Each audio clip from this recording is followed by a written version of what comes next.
I was the president of Columbia Pictures, and I left Columbia, and I read a little article in a Long Island newspaper about a young man who escaped a Turkish prison, and the story of his tale seemed to intrigue me. I had been involved at Columbia with lots of very unique films, from Last Picture Show to Taxi Driver to Last Detail, and these kinds of films and subjects were intriguing to me.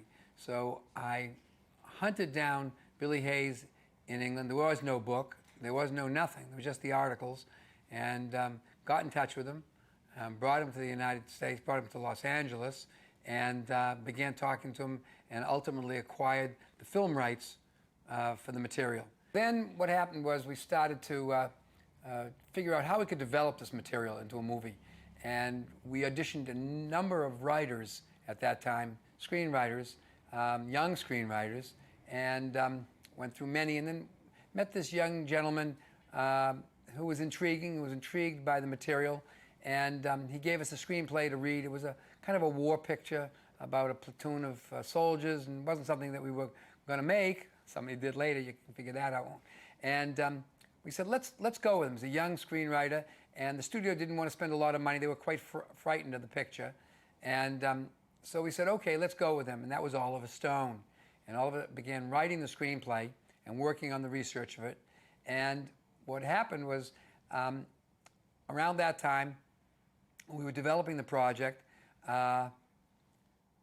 It was either subsequent to that event or right near that, David Putnam became the president of my company, Casablanca Record and Films.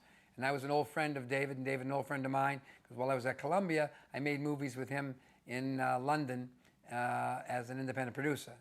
He was quite a good independent producer even then.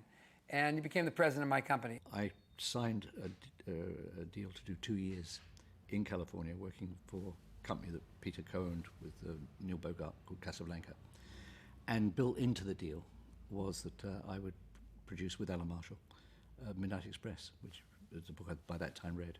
So it was a kind of package. It was a package for me that I took on a role in the US for a couple of years that included the production of Midnight Express. I pretty well almost the same time met Oliver, and from memory, I liked his take on it. I found him very energetic guy. And the most attractive thing of all for me was that it was a kind of, part of the package was that Alan Parker and Alan Marshall would be involved. So it was a great piece of good fortune, because Peter at that point wanted this entire package, we were able to negotiate up quite usefully. So in a way, Peter got me, but then he also got Parker. He knew that I'd worked with Parker on Bugsy, and so one way or another, it was a very sweet deal for everyone involved. And from my point of view, it's extraordinary because I got paid on it more than I'd got for the previous 10 films all put together. So it was financially, it was a real breakthrough. The concept of the film was always anxiety-provoking for Columbia Pictures. The subject matter and the period of time that we were making the film in, there was a complete group of folks at Columbia, including the chairman of Columbia, who was trying to persuade me not to make the film, really not to make the film. This wouldn't be a good move for me. I had just finished a film which was very, very successful for Columbia that I produced called The Deep. And I was forced to be cross-collateralized. That means the profit from The Deep would be used to protect any loss from Midnight Express. That's what they did in those days. Try to bundle two pictures together to protect the studio. And I didn't have to make Midnight Express, and I would protect all my profits from The Deep. But I sucked up the air and said, okay, I'm gonna roll the dice. And so the idea of the film, making the film and the design of the film, was a lot of people involved, a lot of folks, from David and Alan and Oliver and myself, of course, and the studio. So ultimately, it was a true collaborative effort. I arrived in, I think it was late April 1977, and the film was far from green-lit. It was a project with a script that the studio liked, and I was in place to try and move it along. The big issue was casting. The studio were very, very keen on Richard Gere in particular. He just had a very successful movie, I think, called Blood Brothers. But it'd been very good, and he'd got terrific reviews. And a whole series of meetings occurred between Alan Parker and Richard that I'd set up. And these meetings, I think there were 3 or 4 of them, went sort of from bad to worse because Richard's sense of insecurity about the part, or the way in which he wanted to address the part, began to undermine Alan's confidence in the screenplay. And so in a sense, in persuading an actor to come on board, I had a director who was rapidly losing his confidence. And in the end, one night, almost a tearful conversation with Alan, I said, look, I had nothing else to say to him. I cannot answer any more questions. I've had it. Now, by this time, we'd also cast and screen tested a number of people, and they included Sam Bottoms, who was very good, Dennis Quaid, and Brad Davis. And we had 3 terrific sets of tests, and a very tough decision, leaving Richard to one side, between Brad and particularly between Brad and Dennis. Dennis had been utterly outstanding. We tested 3 scenes. Dennis was absolutely outstanding in one of the scenes, the courtroom scene, absolutely extraordinary, and was good in the others, whereas Brad was that bit better in all of them. And also Brad had a vulnerability that Dennis, in a sense, didn't have. I was always very keen that 2/3 of the way through the movie you would begin to think he was not going to survive. This kid was just not going to make it. And I felt that was quite important. And Brad had that implicitly. Brad eventually got the role, and it was I had lunch with it, and in fact there was a very funny story, because Alan said to me, look, because we thought Richard Gere was going to take the role, and he said, could you go and have lunch with Brad over at Universal and just say how sorry we are that he's not going to get the role, because we really wanted him to do it, but the studio has that control. And so I had lunch, and it was awful. And I said, I'm sorry. We thought your screen test was fantastic. You would be absolutely perfect for the role, but we can't control the studio. And he was really understanding, and I took him down the hill and dropped him off, and I saw him nip across the one of the main roads, and I thought, well, that's going to be the end of it. And then I think it was literally 4 weeks later, he was in London being fitted for what rags we could stick on him.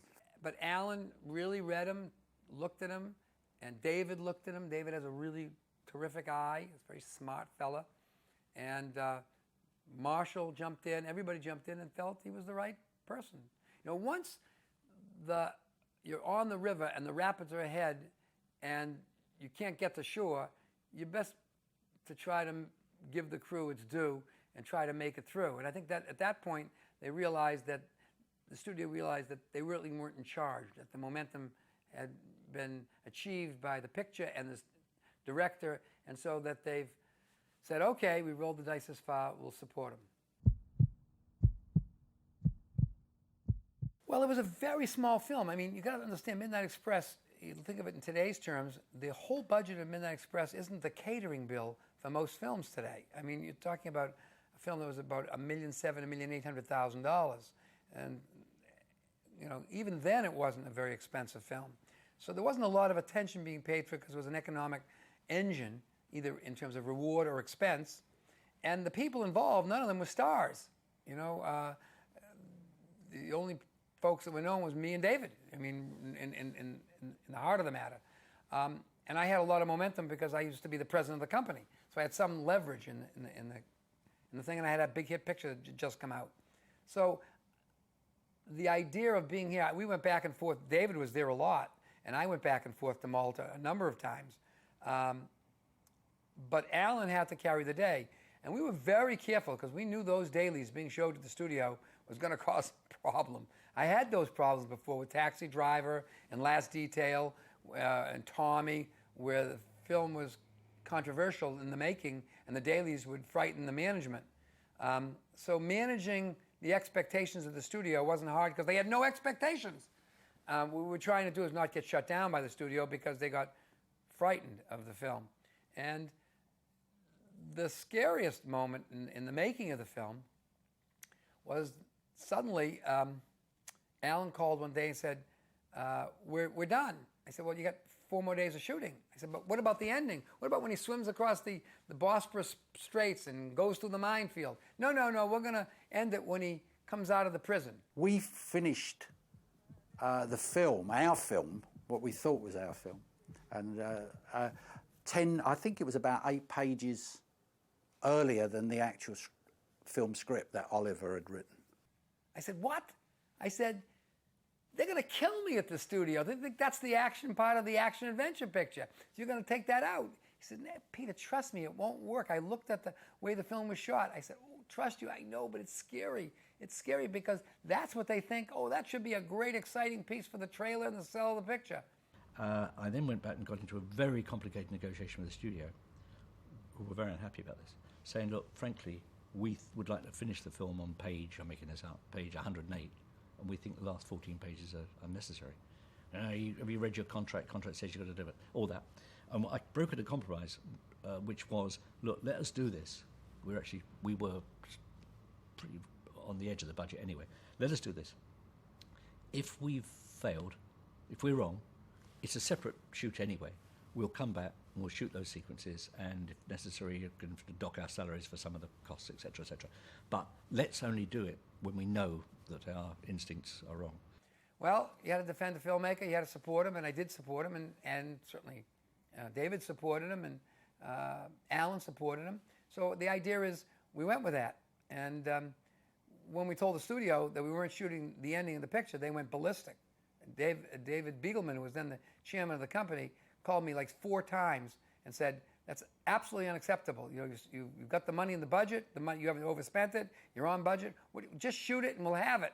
I said, why don't you call Alan and see if you can persuade him to shoot it and have it. He's just not going to do that because he's afraid that you're going to put it in no matter what he thinks.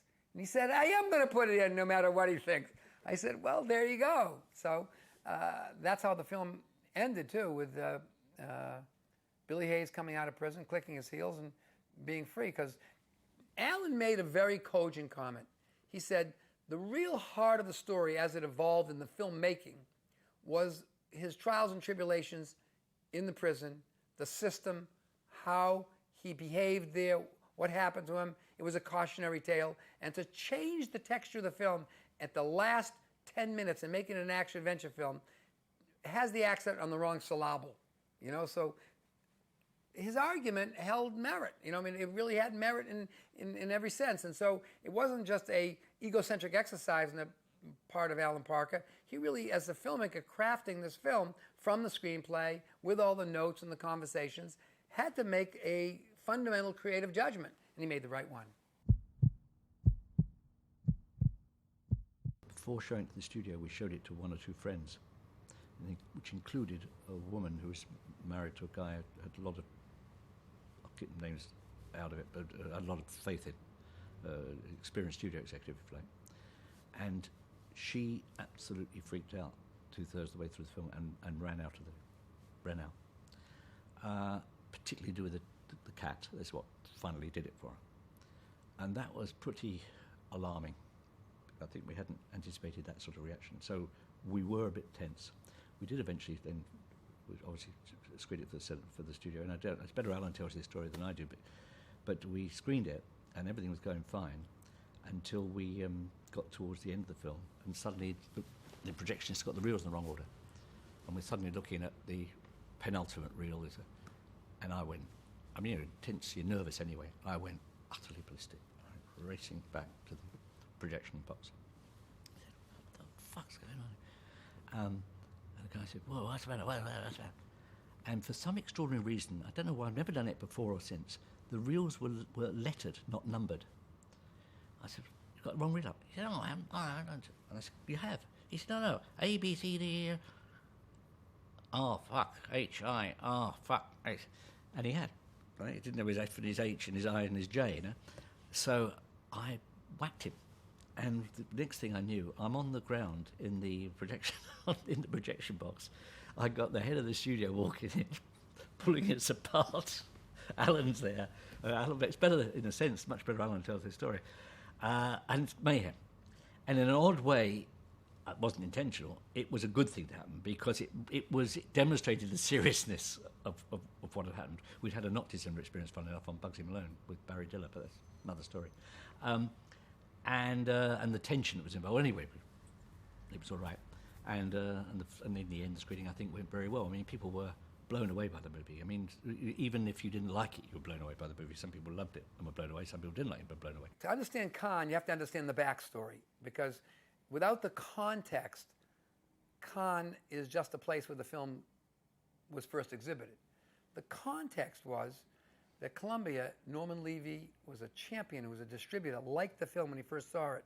David Begelman, who was going through his own trials and tribulations, didn't really admire the film. I mean, he didn't dislike the qualitative aspects of it, but he didn't feel comfortable with what the film, portrayed. And the idea of going to Cannes wasn't to launch the film, or to praise the film. It was to really put the film aside, say, hey, look, it's not going to work. It'll vaporize. And Cannes is a scary place to launch the first public screening of a movie. I mean, it's really throwing all the marbles on the table at one shot.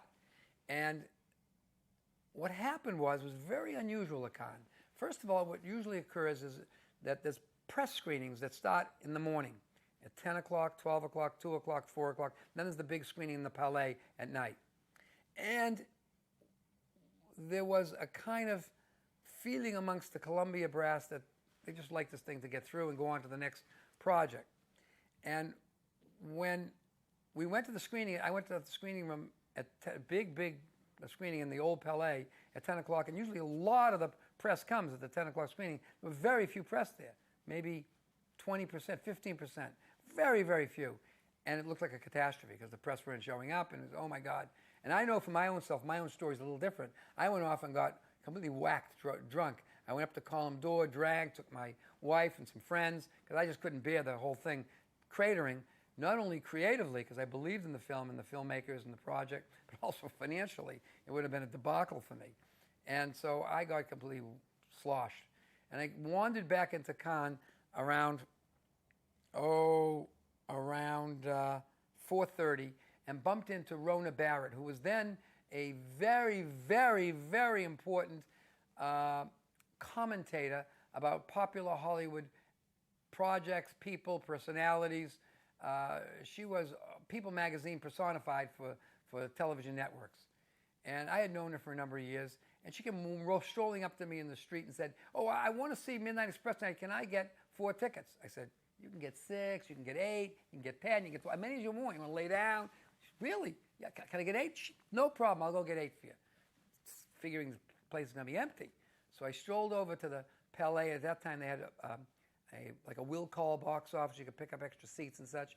I walked up to the booth and I said, I'd like to get 6 tickets or 8 tickets for Midnight Express tonight. He said, oh, no. I said, well, I'm the producer, executive producer, owner, head of the studio. Can I get the tickets? He said, you could be king of France. There are no tickets. I said, why? He said, because they're all gone. They're all gone. That's the first thing I thought. How could they be all gone? Yeah, they're all gone. He said, well, nobody was there this morning, the press. He said, yeah, but by 2 o'clock, there were 10,000 people and 50 million, picketers in front of the theater, picketing and screaming and yelling and carrying on. There wasn't a ticket to be had, and the press people were jammed in. That freaked me out a little bit because I didn't know what was going to happen that night. So we go that night, and there was a lot of buzz and a lot of noise, kind of like uncomfortableness. And the French audience can be very fickle. They can boo, they can get up, they can stomp, they can walk out. They're not immune to the niceties of being polite in the theater. And we all sat together, and the film played, and there was a few bumps and grinds, and people were anxious in the film. And we had never seen it really at all in a public screening. It hadn't been previewed. So that's a pretty scary thing. And the film played, the film finished, and we knew that there was something was wrong because they didn't applaud. Nothing happened. And Alan and myself and David and all looked at each other, ooh, this is not good. And then the credits ended, and 2,000 people stood up and gave it a standing ovation. So we went from the depths of cataclysmic failure to the heights of euphoria in 1 minute. In 1 minute. And then the film took off. And then everybody, success has many fathers and failure is an orphan in our business. Everybody had something to do with the film. The one champion in the studio who was really remarkable was a man named Norman Levy, who was the head of distribution, who worked for me when I was running Columbia. He's passed away, but he was truly a believer. He didn't need the social proof of the film playing. He knew in his heart that this film was going to work.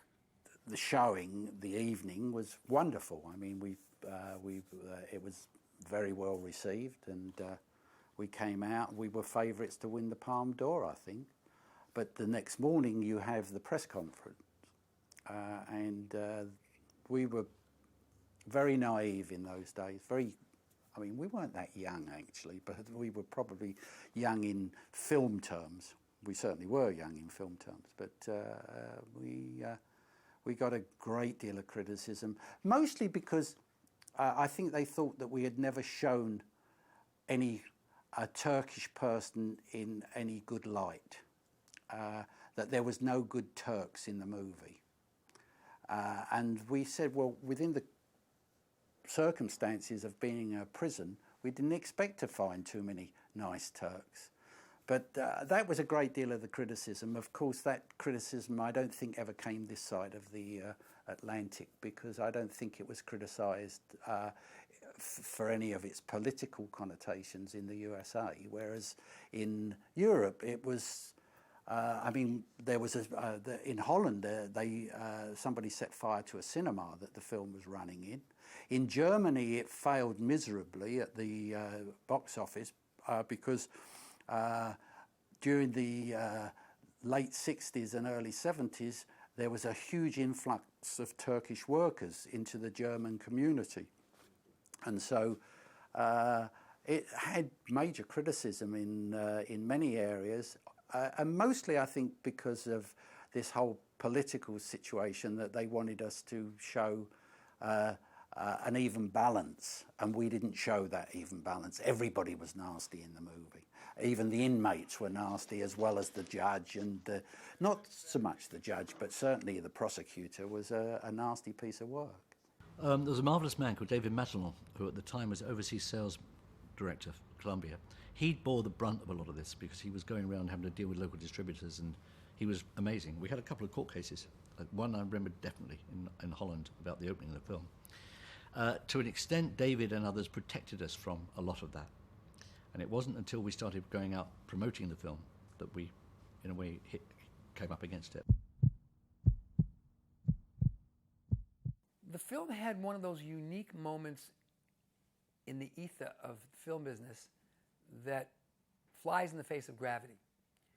Films would open, and the first week would always be the best, and the second, the next, and the third, and the fourth. And at that time in the world, in the 70s, films played for 15, 16 weeks, 14 weeks, 13 weeks. And they started out with 40 theaters, 20 theaters, 10 theaters, 2 theaters, and expanded. They don't open in 6,000 screens, internationally, including Phuket, Thailand at the same time. They opened in, the west side of New York, the east side of New York, Hollywood Boulevard, West Los Angeles, maybe Chicago, maybe, Michigan Avenue. I mean, 3 sites. That's the way this film started.